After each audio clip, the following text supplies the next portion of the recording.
Asepy Madagasikara fampindramam-bola ho an'ny mpiary madinika sy salantsarany dia manolotra anao ny vaovao.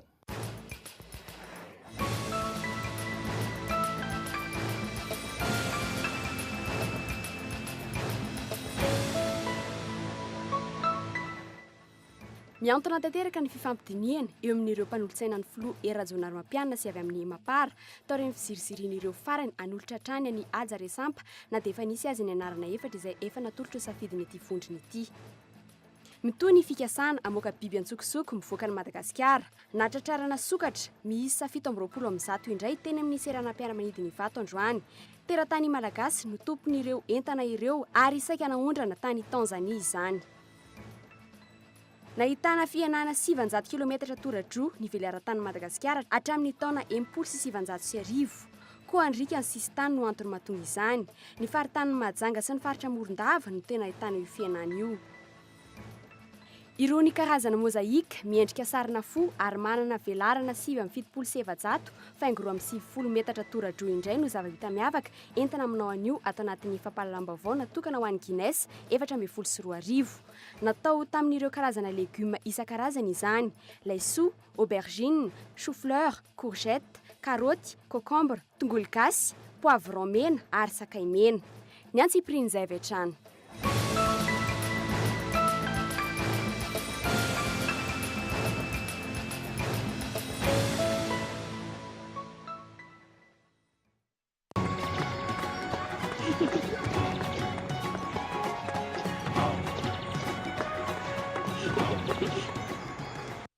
Mila mindram-bola ve ianao mifanaraka amin'ny asa fiariana ataonao? Mila tosika ara-bola ve ny fanitarana ny orinasanao? Aza misahirana intsony. ASEP no mampindram-bola amin'ny zana-bola anisan'ny mbola mora indrindra amin'izao fotoana izao. ASEP afaka mampindram-bola hatramin'ny 20 tapitrisa ariary ary maimaim-paona ny instruction du dossier. Tsotra ary tsy mahamenatra ny mindram-bola ao amin'ny ASEP. Ary fantaro fa mahazo fiahiana ara-pahasalamana avy hatrany ny ankohonanao. Vantany vao mahazo ilay fampindramam-bola avy amin'ny ASEP ianao. Manantona ary ny biraon'ny ASEP Madagasikara akaikanao indrindra raha mila fanazavana fanampy. ASEP Madagasikara, findramam-bola tsara lanja, fiahiana ny ankohonana.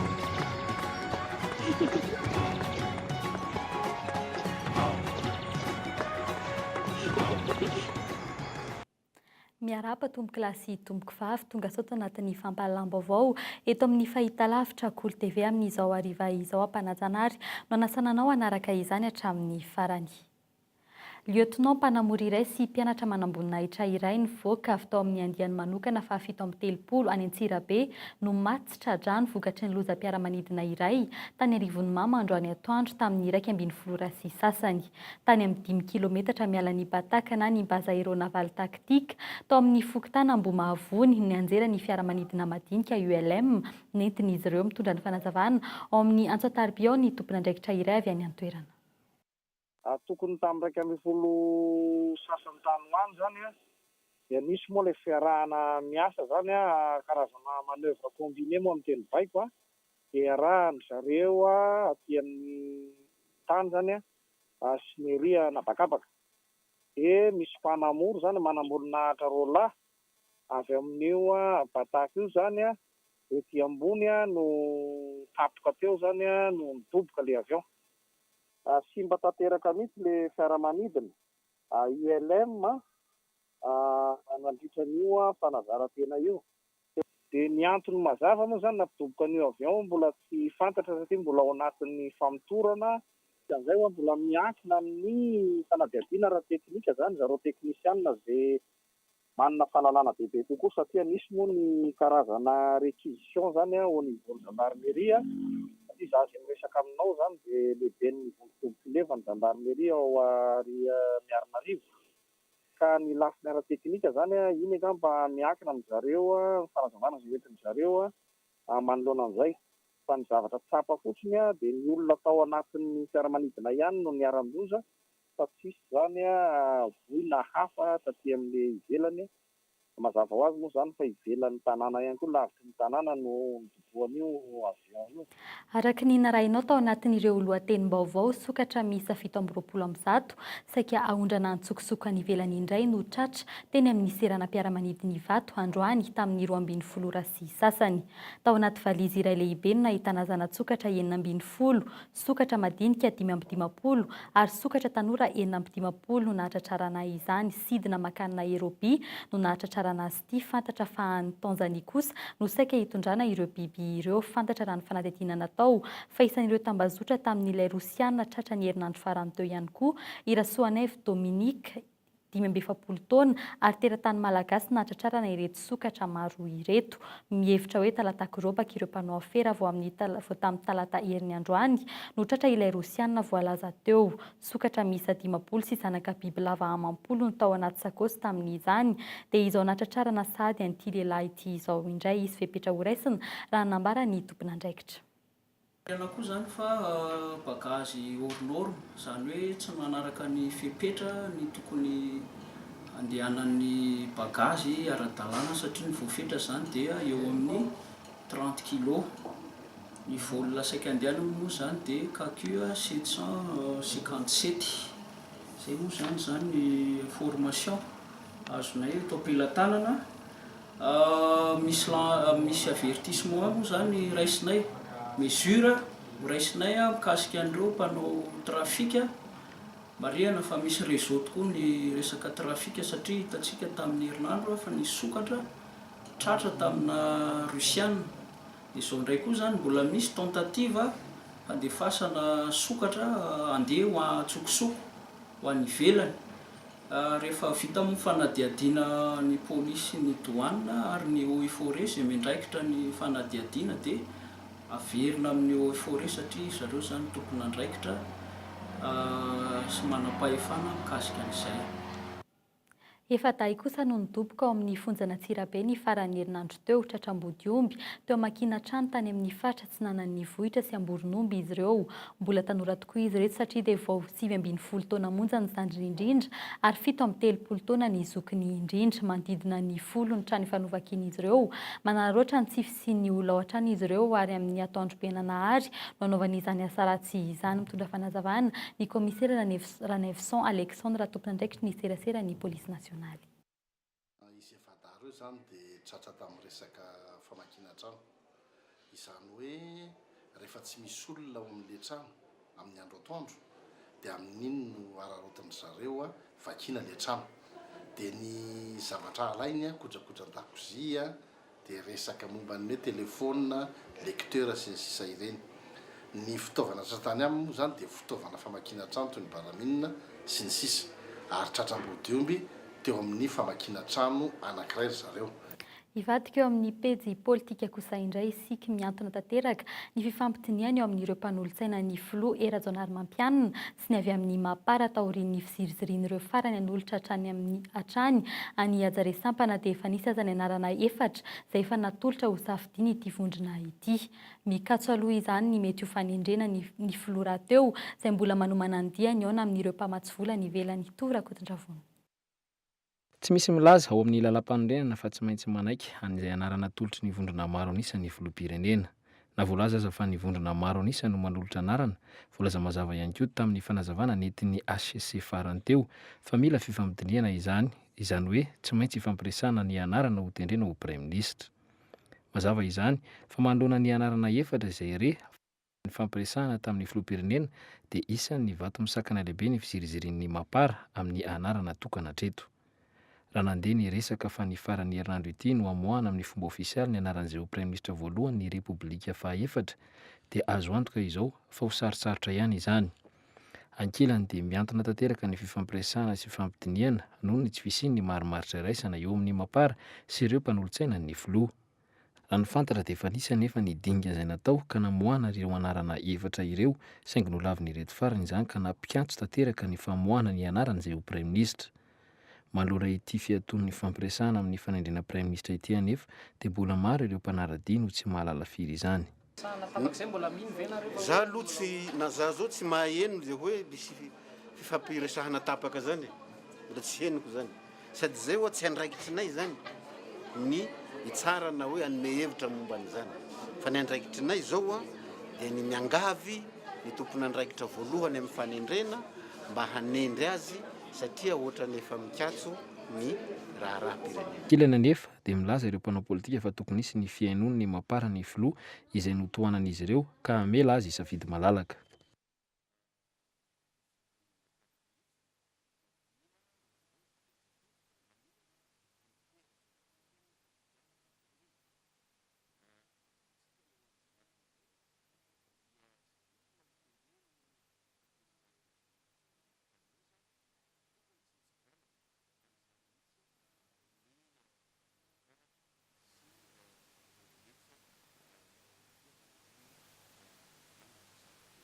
Iaza resampa ve izany no olan'ny firenena ankehitriny, tsy manana olona ankoatran'ity farany ve ny mampara, nahoana no tsy maintsy iaja resampa no tohanana.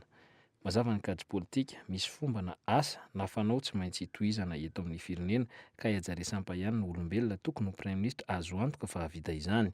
Fanampiny ny fanontanianany hoe inona ireo asa na fomba hafanao tsy maintsy hitohizana ireo.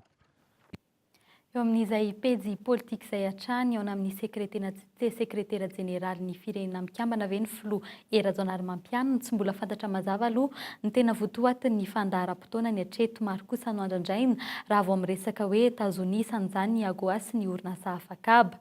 Tsy midika anefa izany fa hiverina avy hatrany io lalam-barotra ny zone franche iray io raha ny hevitry ny profesora Radanoira Julien mpampianatra fifandraisana iraisam-pirenena tovrakotitra vony hatrany. Miankina betsaka amin'ny firafetan'ny governemanta no mety ahafahan'ny Madagasikara miady varotra indray mba azo anjara amin'ny AGOA saingy tsy ho vetivety izany. Momba ny diany any Amerika, rehefa mety hiaona mivantana amin'ny tompona andraikitra voalohany ny firenena mikambana Ban Ki-moon sy ny avy amin'ny banky iraisam-pirenena ary ny tahirim-bola iraisam-pirenena ny filoha malagasy. Tsy litsofina ihany koa no nandrenesana fa hisy ny fiaonan'ny filoha Rajaonarimampianina amin'ny solotena ny Barack Obama. Dingana ihany anefa ireo Radanoira Julien satria dia miankina betsaka amin'ny firafitry ny governemanta hitsangana ny fanampiana indrindra ho an'ny Amerikanina izay tsy dia mavitrika nandritra ny tetezamita. Mety ahazo tombontsotsika amin'ny resaka famatsiana tsy zao dia zao ndretrarehetra famatsiana tsy zao dia zao fa miandry kely fa ntenendrasany zareo dia ny hoe niova ve politika eto Madagasikara ary ahoana ny olona hitantana ao amin'ny resaka gouvernemanta sy ny primature zany. Ny Amerikanina indrindra moa zany dia miandry an'izay zavatra hoe tena isy tena fanapahana amin'ny teoloha mihitsy ve satria aza dinontsika fa ny olona tao amin'ny transition nge sady ny fitonana tao amin'ny transition nge ka tsy nanaiky any mihitsy ny Amerikanina dia raha ireo ny hiverina mosahirakirana ihany tsika. Ho an'ireo mpitondra ny fanisy teto Madagasikara dia misy ireo firenena izay iarahany miasa, anisan'izany ny fitondran'ny amiral Dederatsiraka izay niaraka tamin'ny Rosiana sy ny Frantsay. Ravalomanana marika niaraka betsaka tamin'ny Amerikanina sy ny firenena Eoropeanina taka ny Alemaina. Andry Rajoelina izay voatery nitady lalana tany amin'ny firenena Arabo sy ny Sinoa. Saika famatsim-bola avokoa no antony fiarahana ara-diplomatika ireo fa lalam-barotra kosa ny AGOA. Misy critère maromaro ao anatin'ny AGOA. Voalohany aloha dia hoe mitovy amin'ny Union Européenne misy an'ilay hoe dialogue politique hoe mandala ny démocratie ve ianao manaja ny zon'olombelona ve ianao misy bonne gouvernance misy ny état de droit ao aminao fa ny critère dia manao libéralisme ianao fa ny critère mampiavaka amin'ny neny Amerikanina sy neny Union Européenne dia ity anankiray ity hoe ne porte pas atteinte à la diplomatie à la politique étrangère des États-Unis. Zany hoe tsy manakina ny États-Unis ianao amin'ny fomba firesakao amin'ny fihetsika amin'ny fitantananao amin'izay politika ataony zay ianao vao tafiditra ao amin'ny AGOA ary izy zany dia mijery tanteraka mihitsy hoe mba ho éligible ao amin'ny AGOA jerevany daholo ny politika anatiny sy ivelany ny firenena anankiray izay heritreritra hiditra ao amin'ny AGOA dia zay indrindra hoe fanohy le resakitsika hoe miandry izy hoe manahoana marina nyty politika vaovao hoentiny eto amin'ny fitoram-panjakana eto Madagasikara. Ankoatra ny États-Unis dia fantatra fa mbola hiazo any Bruxelles sy Frantsa ny filoham-pirenena Rajaonarimampianina. Vola 1,7 tapitrisa dolara no andrasana amin'ny fety andihan'ny fa 1,2. Isan'ny andrasana ihany koa ankehitriny ny hoe ahoana ny fisokafan'ny tsena ny vondrom-barotra SADC ho an'ny Madagasikara sy ny fiantraikan'izany amin'ny toe-karena eto an-toerana.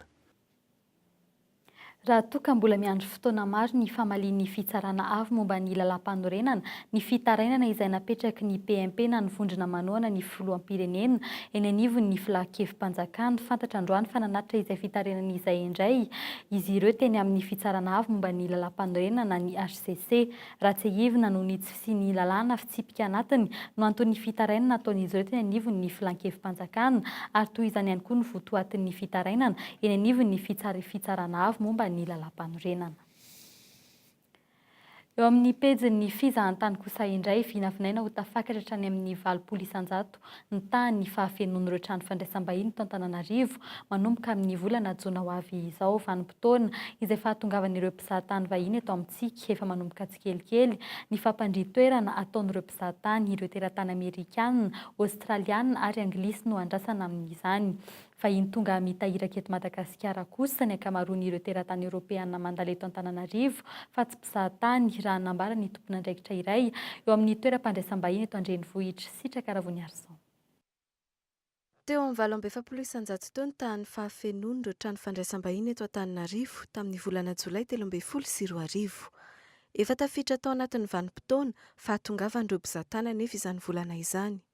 Tsy ho an'ny teto Antananarivo ihany fa voakasika amin'izany fiainany ny tany fahatongavan'ireo mpizahatany izany ihany koa ireo faritra ivelana Antananarivo indrindra fa tany Nosy Be izay nahitana trangana fitsaram-bahoaka namoizana aina teratany vahiny tamin'ny taon-dasa. Amin'ny ankapobeny nienatra any amin'ny 40 isan-jato izay tahizay tamin'ny taona 2020 iny. Hatreto aloha mbola tsy nahitana fiatsarany izay tany fahatongavan'ny mpizahatany izay. Hatramin'ny isin'le crise zany a tena tsy dia misy tsony mihitsy ny client zany no entinay raha eto ho anay taxi ety. Le olona ihany koa zany le olona hoe mba eteretinao hoe ampiasa vola sy ny karazany tsy misy tsony zany amin'izao fotoana. Tsotra ny taloha tsony mihitsy zany le izy. Zay no tena marina.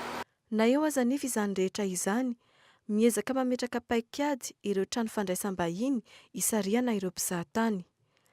Raha teratany Eoropeana toy ny Frantsay sy Italiana hatramin'izay ny 70 isan-jato n'ireo mpizahatany tonga mitsidika ny Madagasikara. Efa mivelatra any amin'ny firenena hafa kosa ny fahampahafantarana ny Madagasikara. Voatery miara-miasa amin'ny agence de voyage maro arak'izany ireo trano fandraisam-bahiny eo amin'izay fahampahafantarana ny Madagasikara izay. Mandritra an'le mai, juin, juillet efa misy agence foana zany miaraka miasa aminay dia ireo olona ireo presque les mêmes no miverina zany hoe on va dire hoe raha misy monsieur Reynolds ohatra ao anatiny dia iny ny chef de groupe dia iny mitondra an'le groupe foana efa ao anatiny ohatran'ny karazana tsy tena contrat zany le izy fa ohatran'ny hoe efa mpakaty foana ireo groupe ireo isa-taona isa-taona. Mois de juin aloha zay minimum raha ohatra ka tena mety tsara ny tatana raha ohatra ka tsy misy crise zany miverina indray na zavatra mety hitranga dia tokony manao eo amin'ny 70 à 80 %. Manamalika ny endriky Madagasikara teo amin'ny tsena ny fizahatany ny raharaha Nosy Be sy ny siny ny famonoana teratany vahiny tany Tomasina faraparan'ireny. Mbola misy ireo agence de voyage vahiny no manala ny Madagasikara ao amin'ny lisitry ny firenena atoron'izy ireo mpanjifany. Antenaina hiatsara kosa anefa izany amin'ity taona ity na dia mbola mafy aza ny fandresen-dahatra tsy maintsy atao. Tsy mbola hita kosa hatramin'izao ilay tambazotra sy tranokala ofisialy tapaka nandritra ny filakevitry ny minisitra voalohany no tarihan'ny filoham-pirenena Rajoelinarimampianina izay tokony efa napetraky ny ministera ny fizahatany sy ny serasera hoety mivarotra ny vokatra ara-pizahatany eto Madagasikara ahafahana manarina izany. Efatra faingo telo isan-jato ny teti-bola natokana ho an'ity 3 volana voalohany ity ihany no azon'ireo ministera ampiasainy eo amin'ny fampandehanan-draharaha eto na mihodina aza ny asa-panjakany amin'ny ankapobeny misy amin'ireo asa no tsy maintsy ampandeferina no ny tsy fahampiany ny teti-bola isan'izany ny fikarakarana ny fanadina-panjakana raha amin'ity volana martsa ity ny tokony hantanterana ny fanadina-panjakana andraisana magistrat ahemotra amin'ny volana manaraka izany raha ny nambarany avy eo amin'ny cercle de réflexion des administrateurs civils Sitraka Ravoniarison hatrany. Tsy afaka mampiasa vola be na dia ireo voafaritra ao anatin'ny teti-bolam-panjakana aza ny ministera ny tetezamita izay mbola manohy ny asa ankehitriny araka ny fanadihadiana nataonay. Vokany tsy afaka mamokatra araka ny tokony ho izy ny mpiasa-panjakana nefa tsy maintsy mandray vola araka ny tokony ho izy rehefa farany volana. Mandeha ny asa-panjakana saingy voafetra ihany ny asa afaka atao. Zara raha mafeno ny karama sy ny fitaovana ampandehanana ny raharaha ny teti-bola eo ampelantanan'ireo ministera. Misy amin'ireo sampana aza no tsy mahazo afa-tsy taratasy rama iray isaky ny 3 volana ampiasainy raha nambara ny mpiasa-panjakana iray. Antony, tsy afaka mamoaka vola fanampiny ny fanjakana raha tsy tafapetraka ny governemanta. Noho izay tsy fisian'ny teti-bola izay, miato avokoa ny fandefasana mpiasa mamita hiraka, ny fanatanterahana ireo tetikasa sy ny fanofanana maro samihafa ary ny atrikasa karakarain'ny ministera amin'ny akapobeany.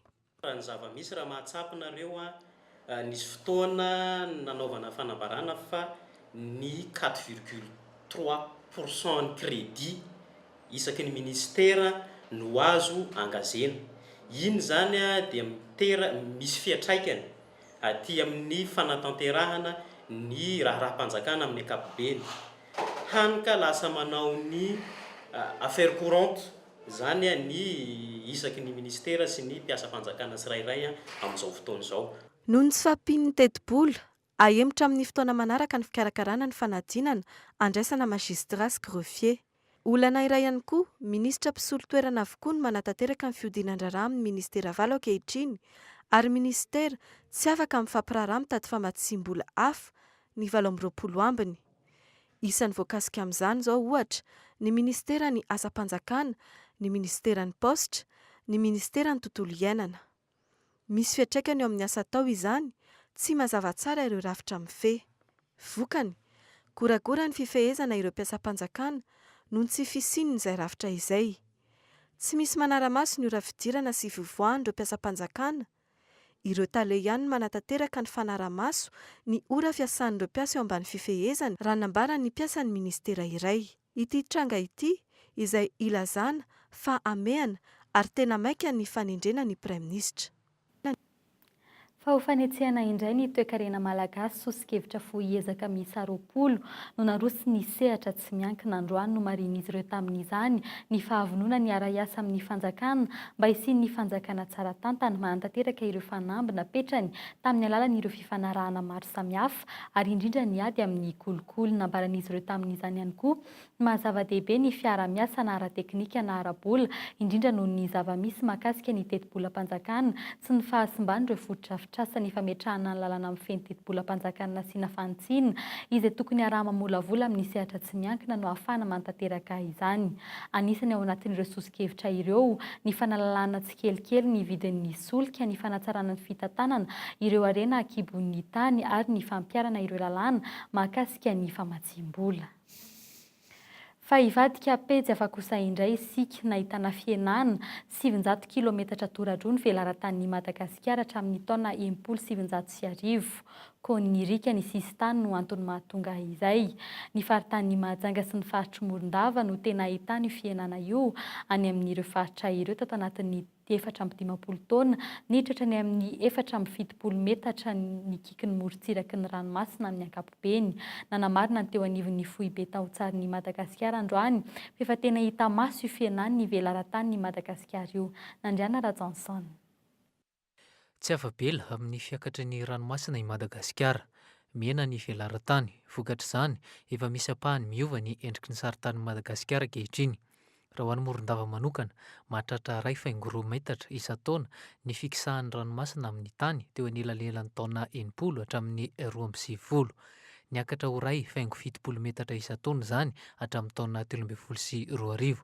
Tsy azo nenana intsony anefa ny tany rehefa maina noho ny aleminy. Amin'ny fotoanan'ny orana sy ny rivodozany tena miakatra ny rano. Ny tena antony mahatonga anazy moa zany dia ny eo amin'ny lafiny ara-toetany zany. Ny toetrandro amin'ny fotoana fahavaratra indrindra izay isian'ny cyclone raha teo dia betsaka zany ny ahavon'ny pression ny onja dia ka ho andrika lay fasika lay toera-pasehana zany amin'ny moron-dranomasina iny zany dia andrika foana lisy dia lasa tsy azo nenana intsony zany ilay faritra iny dia miena ilay côte zany satria malemy zany a le tany amin'le toerana ireo zany. Torak'izany koa ny faritany Mahajanga amin'ny volana aprily ka hatramin'ny oktobra no tena miakatra ny rano. Mahery vaika ny tosiky ny onjan-dranomasina mikoaka ny sistany, indrindra fa ny faritra antsoina hoe Valan any amin'ny toerana iny. Ho an'ny Mahajanga manokana dia misy ny faritra-dranomasina tsy azo andehanan'ny sambo intsony noho ny fasika misavovona ao anatin'ny rano. Raha ao anatin'ny 10 taona no mienao 700 kilometatra toradroa ny velaran-tanin'i Madagasikara, mahatratra amin'ny 704,404 kilometatra toradroa izany ao anatin'ny 100 taona ho avy. Raha ny tatitra avy amin'ny faritany sy ny taosarin'i Madagasikara dia tamin'ny taona 2012 no nanavaozana faran'ny saritany.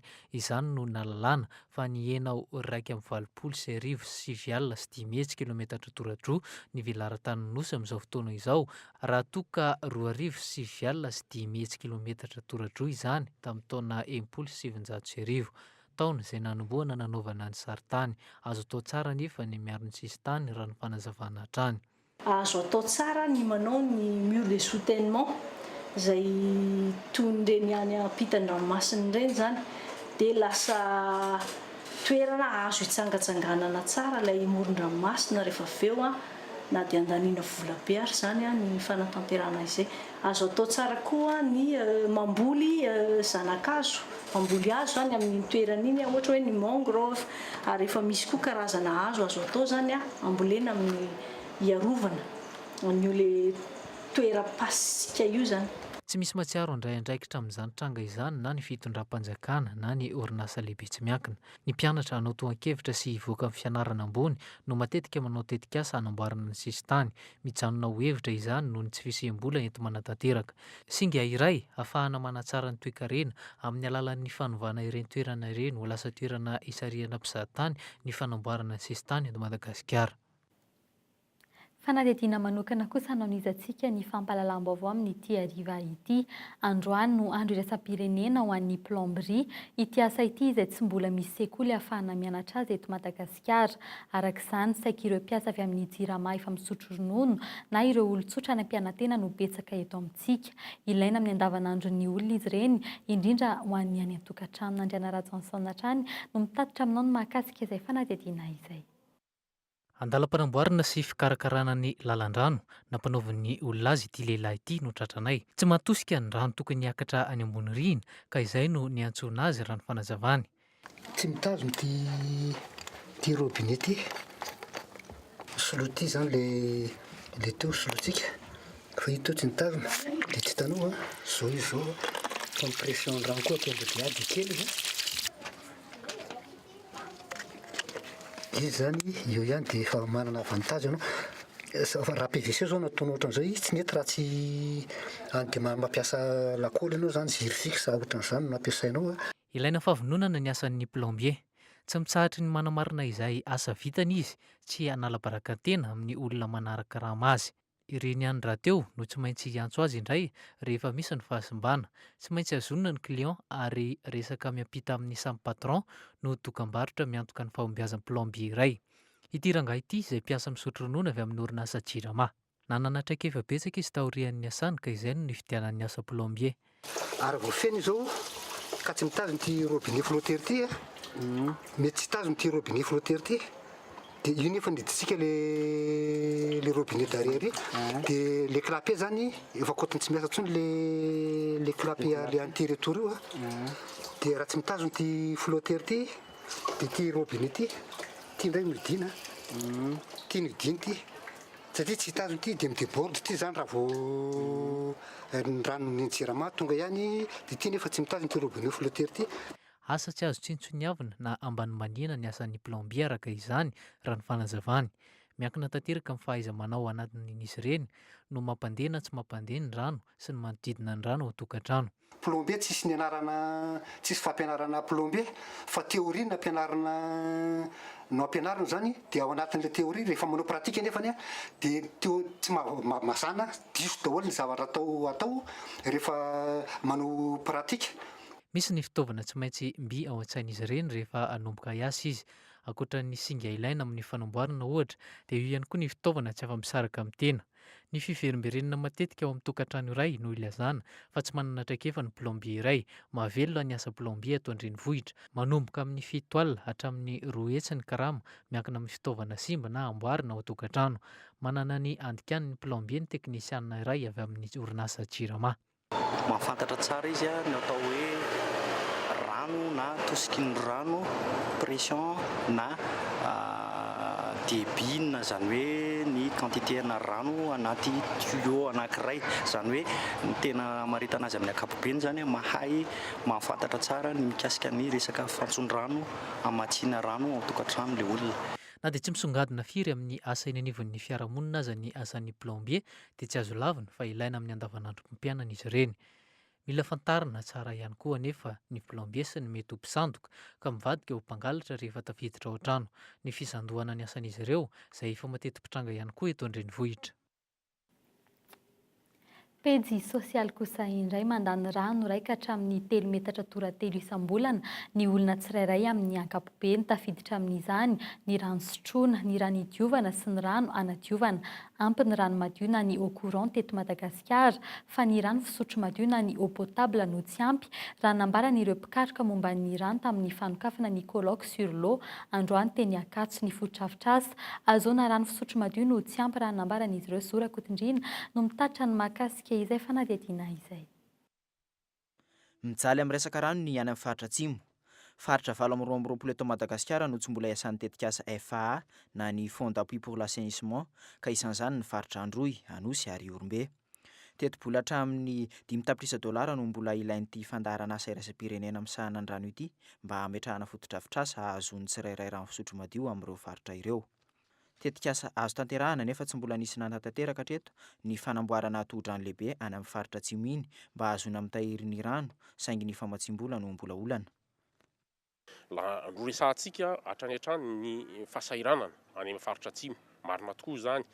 Misy ny rano kanefa ny tsy mitovy ny fahazahoana azy satria eo ny any amin'ny faritra Atsimo dia any amin'ny ataontsika hoe nappy souterraine. Kanefa na izany na tsy izany ara azo atao rehefa misy ny fanapahan-kevitra.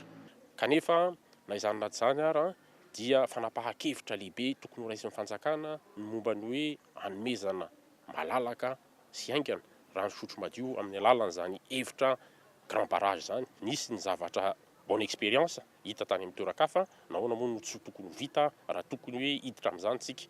Ny eto an-drenivohitra kosa mandany hatramin'ny 3 metatra toratelo isam-bolana ny olona tsirairay amin'ny rano fisotro madio ampiasaina. Misy anefa ny olana eo amin'ny rano fisotro madio noho ny fahalotoan'ny tanàna sy ny fanateran'ny fitaovana miasa. Tsy voatery rano fisotro madio foana araka izany ny avoakan'ny robinet eto an-drenivohitra ireny raha nambaran'ny tompon'andraikitra iray. Misy ny fepetra hamaritana ny tena rano fisotro madio. Raha ny antsoina hoe rano zany, rano fisotro madio, antsoina koa potable, dia ny rano izay mamalina ireo antsoina hoe norme de potabilité. Ny antsoina hoe norme de potabilité dia misy zany ireo singa rehetra ao anatin'ny rano izay voafaritra mazava ny tany ka tsy afaka ioarana mba tsy hitondra aretina ho an'ny fahasalamana. Ny fenitra voalohany zany dia fananana fotodrafitrasa lavorary satria raha tsy lavorary hoe fotodrafitrasa ireo dia sarotra ny mitantana azy ary sarotra ihany koa ny famokarana raha vao tsy ao koa ny fampitaovana araka ny tokony izy ireo fotodrafitrasa rehetrarehetra ireo. Voaresaka amin'ity colloque sur l'eau ity ihany koa ny fampiasana ny lavapiringa sy ny fanasana tanana amin'ny savony. Hatramin'ny taona 2014 nahatongavan'ny tetikasa FAA sy ny dioranoasy eto Madagasikara, tanàna 7 no efa foana ny fanaovana maloto akalamanjana. Efa mampiasa lavapiringa no hatsaraina na latrine améliorée ny 320 mponina amin'ireo tanàna ireo. Ary olona 700 sy 405 metry sy iray tapitrisa mahery no efa manasa tanana amin'ny savony. Asa maika ary ataon'ny PDS vaovao Antananarivo ho vaindondra rà ny fanesorana ireo fako eto Antananarivo renivohitra raha nambarany androany. Fiara vaventy miisa 20 no misahana izany amin'izao fotoana izao, ny 4 amin'ireo ihany no an'ny komina. Raha toa ka mbola ampy ny teti-bola ampiasaina amin'ny fanesorana ireo fako, tsy maintsy vinavinaina ihany ny hanampy io teti-bola io rehefa tonga ireo fiara vaventy 40 fanampy ny isan'ireo renivohitra. Nandritry ny fiaonan'ny Edgar Zafidrava sy ny Asin'Andriamanjato androany ny tatitra mahakasika ireo asa vita tao amin'ny komina. Sitraka Ravony Arson no mitatitra aminao ny mahakasika izay. maika avokoa ireo asa fanarenana n'Antananarivo renivohitra, saingy tsy maintsy misy atao laharam-pahamehana izy ireo. Ireo izay mety efa mivantana amin'ny fiainan'ny mponina amin'ny andavanandro aloha no ataon'ny PDS vaovao n'Antananarivo renivohitra ho laharam-pahamehana.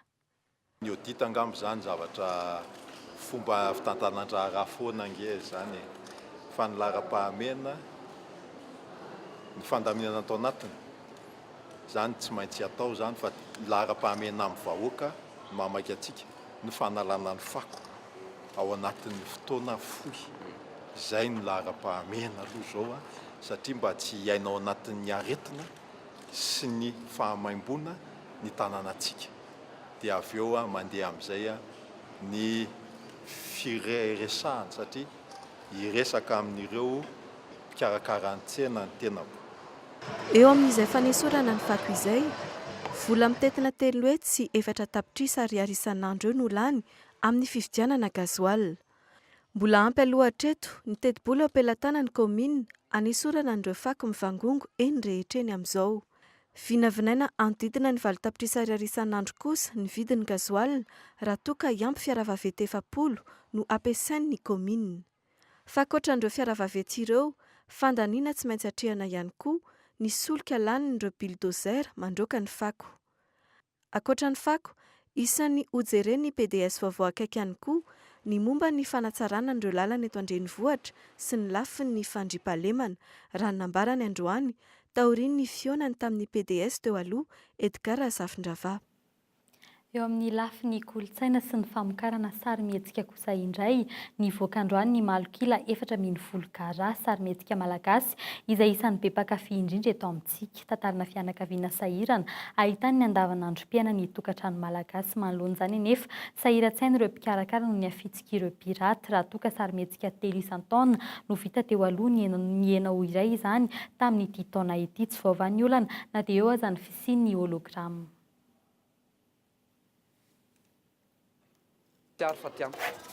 Ary mahitsy no miteny hoe tsy mahafapo anay ny fomba fiasa ao anivon'le rafitra. Marina fa mametraka ny amida hoe tsy anjarany ny mitady ny piraty kanefa kosa nametraka fanazavana ihany koa fa ny fisian'ny holograma manao fahana miady ny piraty ka ny holograma rehefa mipetraka roa taona zay mametraka hoe angamba fotoana tokony efa nahafoana amin'ny piraty raha tena nanao ny asany tokoa ny rafitra rehetra voakasik'izay.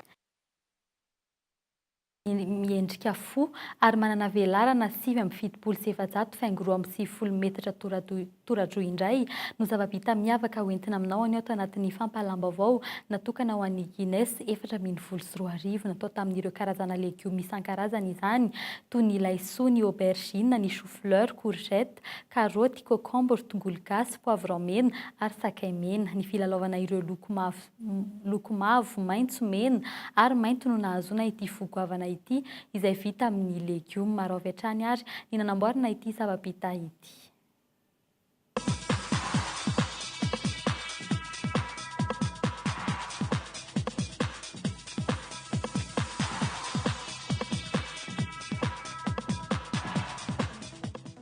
Tsy hoe akory hoe be loatra ka tsy misy anariny ireto legioma ireto ka izao sisa no anaovana azy fa namby ity ary misy tanjona manokana tratrarin'ireo mpandray anjara an'Anarivo nandray anjara tamin'ny fanamboarana ity karazana mozaika ity. Ny fo izay mahavelona ny olombelona no isan'ny mizaka ny mafy rehefa mihinana sakafo tsy voalanjalanja. Antony nanaovana ity sary miendrika fo vita amin'ny legioma ity. Ary izay no afatra ampitaina dia ny fihinana sakafo be legioma, kely kaloria, kely menaka fa be vitamine, mineraly ary antioxydant. Tanjona araka izany ny famporisiana ny olona hihinana betsaka ny legioma mba hiadiana amin'ny fahatapahan-lalandrà, ny diabeta ary ny fiakaran'ny tosi-drà. Ahitana lafika anankiroa 7 karazany ity mozaika miendrika sary fo ity. Milanja efa ho 20 taona ireo legioma karazany 7 nampiasaina. Ity no zava-bita miavaka amin'ity taona ity, zava-bita nahavitana nandresin'ny record teo aloha mirefy 700 metra carré nataon'ny zareo japonais. Tamin'ity indray nitoraka ity, teo anelanelan'ny 770 metra carré no nilalaovan'ireto indiana ireto ny legioma, nanome endrika mahafinaritra maso sy loko tsara tantana. Rehefa azon'ireto mpandray anjara miisa 10 mahery ireto ny diplôma Guinness nozaraina anampiana ireo fika mba hanana manampy olona sahirana ireo legioma 20 taona. fomba hafakely anentanana ny olona toy izao. Afaka atao tsara ny manao œuvre d'art tahaka izao amin'ireo akora mifanaraka amin'ny zava-misy eto amintsika toy ny hoe fako izay afaka avadika sy ampiasaina tsara ahavitanana zavatra manampy olona raha tsy laza afa-tsy ny pavé ohatra. Mety ho vita ty amintsika tokoa ity tranga iray ity saingy ny fanaraka momba izany mety anahirana ny any ambanivohitra raha teo na dia misy velaran-tany mamokatra azy mbola sahirana ny ankamaroan'ny tantsaha. Mifarana treo ihany koa ny fampalam-baovao tamin'ity hariva ity tomboky lahy sy tomboky vavy. Isaora ianao niaraka taminay hatramin'ny farany. Manome fotoananao indray raha ampitso amin'ny iray orana ny tena kosa metraka ny veloma tompoko.